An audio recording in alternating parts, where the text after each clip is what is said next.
The phone glowed in my trembling hand. Its screen a cold mirror reflecting a truth I wasn't ready to face. 30 days ago, I'd started tracking Sarah's rejections. Small moments when her warmth slipped away like sand through my fingers. A turned cheek when I leaned for a kiss. A vague excuse when I suggested dinner out. A sigh, sharp and impatient, when I asked about her day. I'd written them down in a notebook, each entry a pinprick in my heart, hoping the pattern would prove me wrong. But tonight on day 31, the pattern wasn't just clear, it was a scream. The living room was dim, the only light spilling from a lamp in the corner, casting jagged shadows across our wedding photo on the mantel. Sarah was upstairs, her footsteps soft but deliberate, pacing in our bedroom. I sat on the couch, the notebook open on my lap, its pages filled with dates and details I'd scribbled in secret. October 3rd. She flinched when I touched her hand. October 12th. Said she was too tired for movie night, but stayed up texting till 2 a.m. October 27th. Caught her smiling at her phone, then locking it when I walked in. Each note felt like a betrayal of its own, as if I were spying on the woman I'd vowed to love forever. But I wasn't spying. I was surviving. It started with a gut feeling, a quiet unease that crept in during the silences we used to fill with laughter.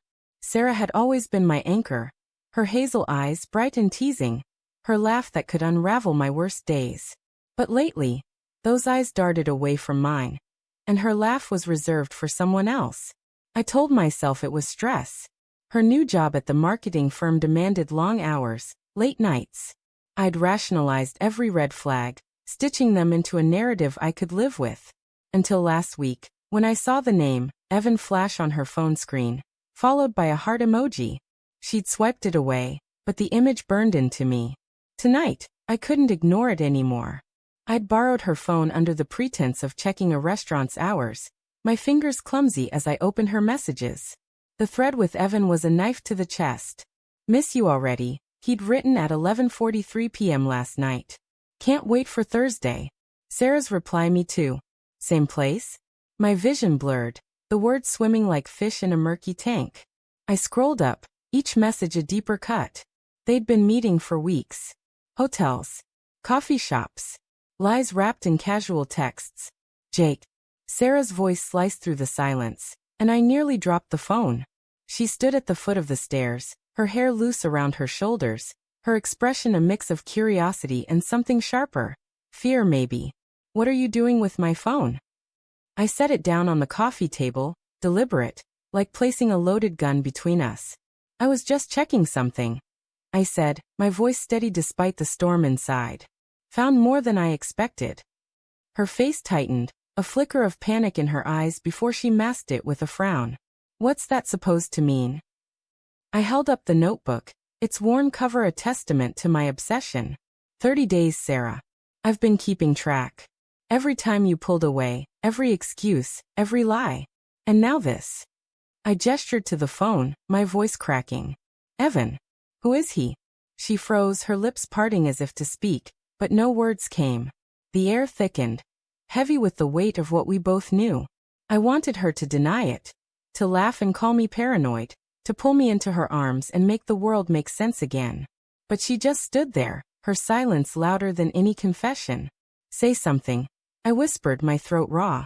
Tell me I'm wrong. She crossed her arms, her gaze dropping to the floor. Jake, it's not what you think. Then what is it? I stood, the notebook falling to the couch. Because it looks like you've been sneaking around with someone else. Meeting him. Texting him. Smiling at his messages while I'm right here, begging for a scrap of your attention. Her eyes flashed, a spark of defiance breaking through. You're blowing this out of proportion. Evan's just a colleague. We work together. That's all. A colleague you meet at hotels? My voice rose, sharp and jagged. A colleague you text heart emojis to at midnight? Don't lie to me, Sarah. Not now. She flinched, her hands twisting together. Okay, fine. It's complicated. Evan and I, we got close. But it's not what you're thinking. It's not physical. It's emotional. I needed someone to talk to, and you. She stopped, her words hanging like a guillotine.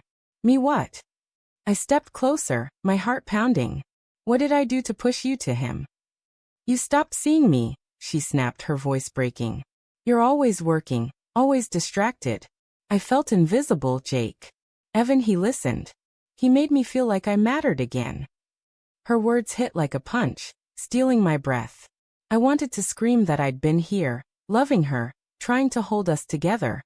But the truth in her eyes stopped me. I'd been drowning in my own work, my own stress, missing the cracks forming between us. Had I driven her to this? The thought twisted the knife deeper. That doesn't justify it, I said, my voice low, trembling. You could have talked to me. You could have fought for us.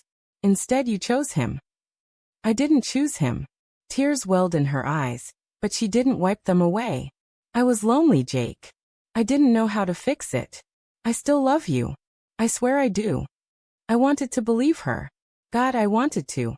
But the notebook, the texts, the months of distance, they told a different story. I sank back onto the couch, my hands shaking. I tracked everything, I said, almost to myself. Every rejection. Every time you shut me out. I thought I was losing my mind. But I wasn't. You were slipping away, and I let it happen. Sarah knelt in front of me, her hands reaching for mine, but I pulled back. Jake, please, she whispered. We can fix this. I'll end it with Evan. I'll do whatever it takes. I looked at her, the woman I'd built my life around, and saw a stranger. The love was still there, buried under the hurt, but it wasn't enough. Not anymore. I don't know if I can trust you again, I said, the words tasting like ash. And I don't know if I can trust myself to believe you. Her face crumpled, a sob escaping her lips. What are you saying? I stood, picking up the notebook, its weight heavier than ever. I'm saying I need time. I need to figure out what's left of us. I walked toward the door, my chest tight with grief and resolve. I'll stay at a hotel tonight. We'll talk tomorrow. Jake, wait. Her voice broke, desperate, but I didn't turn back. The door closed behind me, the sound final, like a chapter ending. Outside, the night was cold, the stars hidden behind clouds. I clutched the notebook, my record of 30 days of unraveling love, and wondered if day 32 would bring clarity, or just more shadows.